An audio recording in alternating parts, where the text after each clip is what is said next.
Ren, congratulations.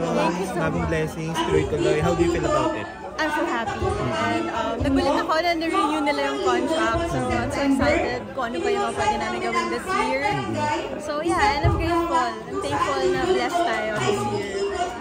Maraming mga gaming influencers ngayon yung mga nababash because doon sa output niya sa mga, yung effect niya sa mga tao. Ikaw, as an influencer, paano mo hinahandle yung mga ganung negativity?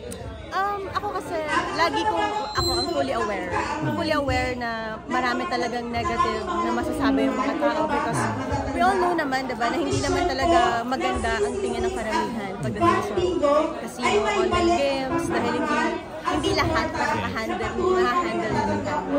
And for me, ako, tinanggap ko yung CC6 because hindi siya katulad ng karamihan sa kung ano yung alam natin ng mga online games lang na nilalaro ng mga tao ngayon. Ito kasi, actually kami lang. Ang alam ko kami lang yung ganun. Online game, online casino, pero with a good cause. So, parang ang hirap na hindi siya tanggapin kasi parang pwede ko rin gamitin yung platform para sabihin sa mga tao na dapat ina-enjoy siya. Hindi siya dapat nagiging cause ng anxiety, ng depression, or cause ng downfall ng buhay ng isang tao or kasira ng buhay ng isang tao. Kung ma-handle mo siya well at kung meron kang enough na respect and meron kang dapat maging responsible enough na I don't think aabot ka sa point na magiging negative yung effect niya sa buhay mo. For me, game lang siya, wala siyang pinagkaiba sa alcohol, cigarettes, in moderation at kung ma-handle mo siya well, I don't think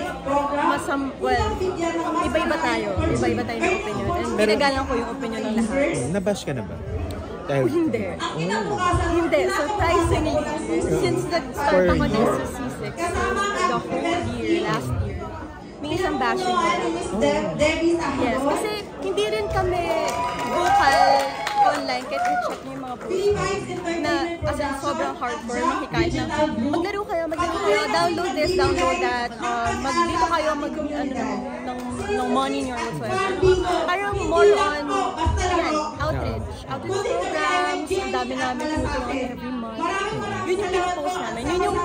Yun yung pinopost namin na kung gagawa kayo ng ganyan, kung lalaro kayo ng mga online casino games, why not gawin mo siya with a good cause? Yes. Ano mga abangan sa'yo? Well, Lumod Ka sa Lupa. Until now, airing pa rin po kami. 1 year na kami. And medyo mas matagal pa yung tatakboy ng show. So, I'm so excited kasi malapit na yung plot twist ng character ko. I'm so excited. Yun. So far yun pa lang yung pwede. Okay. Thank you, Ren. Congratulations.